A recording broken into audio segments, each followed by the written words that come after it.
Ya, baik. Jadi Mbak Gisel, untuk Fakultas Peternakan itu peluang kerjanya sebenarnya luas. Jadi kita menggarisbawahi yang pertama adalah sebagai entrepreneur. Karena ada mata kuliah praktek kewirausahaan, kemudian kewirausahaan, dasar manajemen, kemudian ada mata kuliah analisis pembiayaan usaha, kemudian ada juga berkaitan dengan tenaga ahli pakan.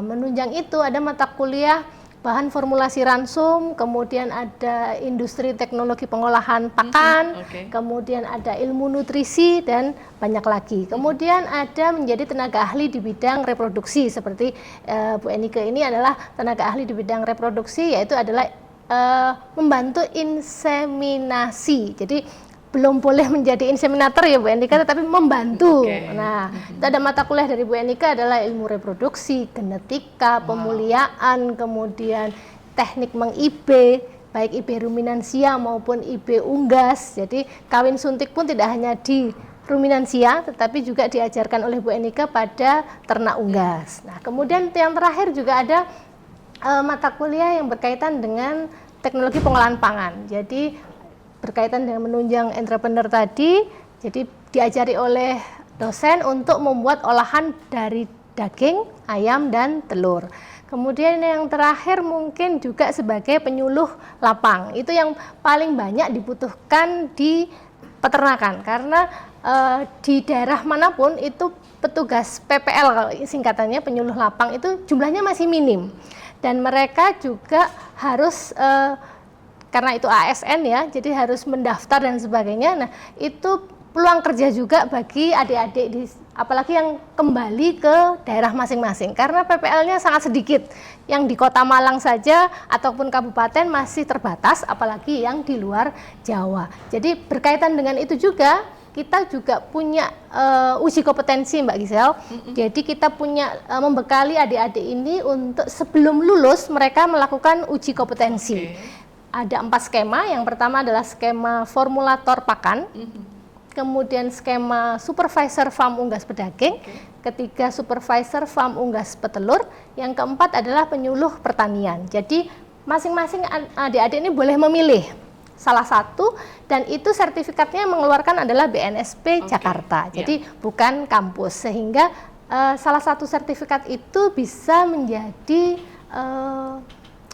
tambahan skill bagi adik-adik ketika melamar pekerjaan. Jadi contohnya alumni kita tahun angkatan 2021, jadi kemarin barusan lulus, itu sudah diterima menjadi PPL farm unggas pedaging di wilayah Bali. Nah, itu juga kebetulan dia mengambil uji kompetensinya adalah penyuluhan pertanian. Kebetulan gitu ya? Iya, kebetulan Bu Enika ini adalah asesor di bidang penyuluh pertanian. Jadi pakai itu kok alhamdulillah keterima. Kemudian ada juga alumni kita yang alhamdulillah menjadi dosen. Jadi sekarang sudah menjadi dosen di Universitas Tanjung Pura di Kalimantan. Sekarang sedang menempuh S3 pakai beasiswa LPDP di IPB. Jadi beliau bidangnya adalah pangan. Nah, kemudian yang lainnya adalah sesuai dengan bidangnya di supervisor ataupun di farm-farm unggas pedaging dan petelur yang tersebar di wilayah Indonesia. Kebanyakan di luar Jawa.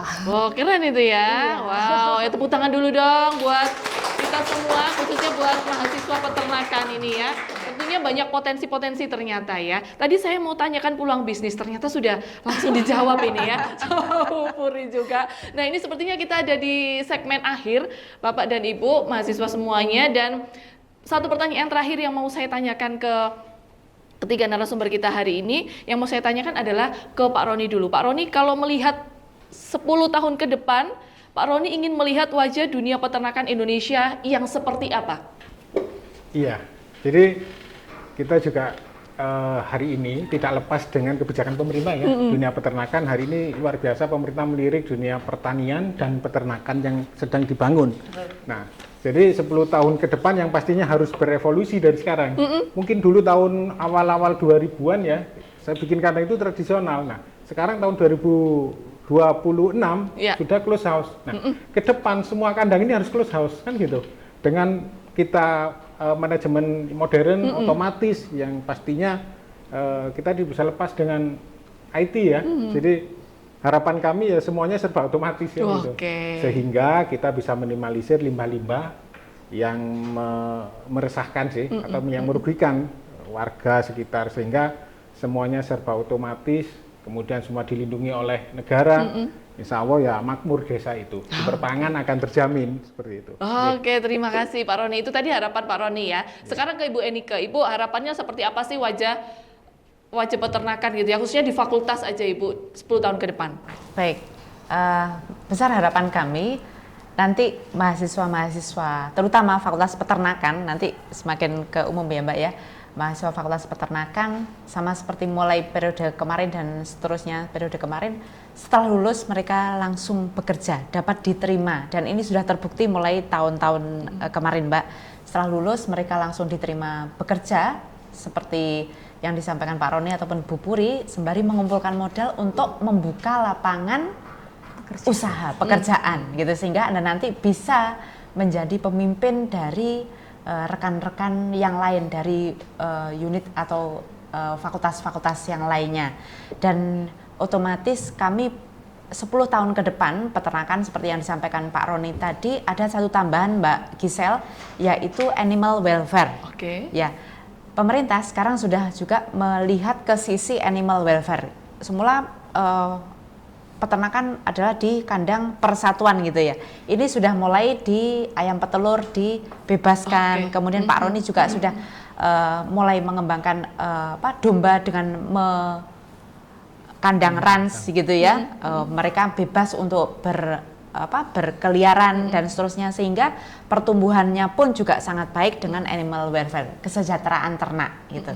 Dan ini sedikit saya tambahkan mumpung di sesi terakhir. Jadi adik-adik harus yakin ketika menjadi lulusan dari Fakultas Peternakan, karena tentunya Fakultas Peternakan Unikam, terutama Unikama S1 Peternakan, banyak yang juga bekerja di dinas gitu ya. Tadi Bu Puri menyampaikan bahwa inseminator, kalau inseminator dulu di SK Menteri yang sebelumnya bahwa S1 peternakan belum boleh menginseminasi, tapi sekarang sudah boleh menjadi inseminator. Jadi bukan membantu lagi, tapi sudah boleh menjadi inseminator. Dan itu peluang usaha gitu, peluang Anda bekerja. Itu Anda harus yakin, seperti yang Pak Roni, ini merupakan wujud nyata dari seorang usahawan wirausaha peternakan yang sukses gitu ya. Oke, itu Mbak Gisel, terima kasih. Oke, terima kasih. Tadi Bu Enike lebih ke peluangnya begitu ya. Nah, sekarang kalau ke Bu Puri yang terakhir Bu Puri, 10 tahun lagi wajah dunia peternakan Bu Puri ingin seperti apa? Karena anak-anak saya ini kebanyakan berasal dari luar Jawa ya Mbak Gisel. Harapan saya setelah mereka lulus itu pulanglah ke daerah kalian masing-masing. Kembangkan wilayah kalian yang potensinya masih sangat minim. Kalau mendengar cerita-cerita dari adik-adik ini Mbak Gisel, kalau mau ke Malang itu naik kapal, dari NTT terutama ya Mbak ya, naik kapal 5 hari, kemudian dari Surabaya ke Malang, itu sangat-sangat melelahkan, apalagi orang tuanya pasti juga lebih melelahkan lagi menyekolahkan anak-anak mereka di Malang. Harapannya adalah mereka akan meningkatkan derajat orang tua, meningkatkan derajat keluarganya, dan merubah lingkungan mereka yang dulunya mungkin masih sangat minim, sehingga dengan ilmu yang mereka punya, mereka bisa mengembangkan wilayahnya biar setara dengan di Jawa. Membangun wilayah.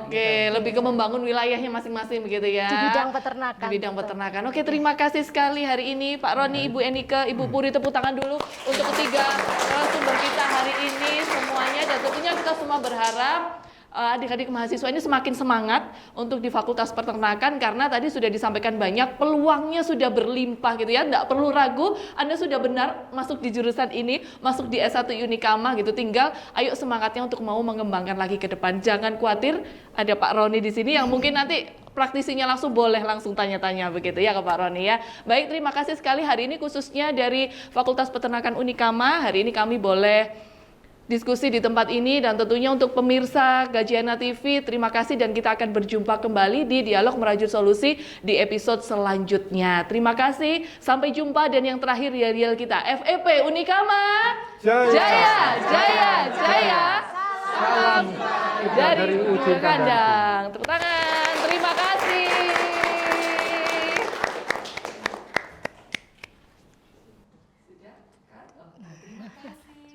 kasih Mbak Gisel.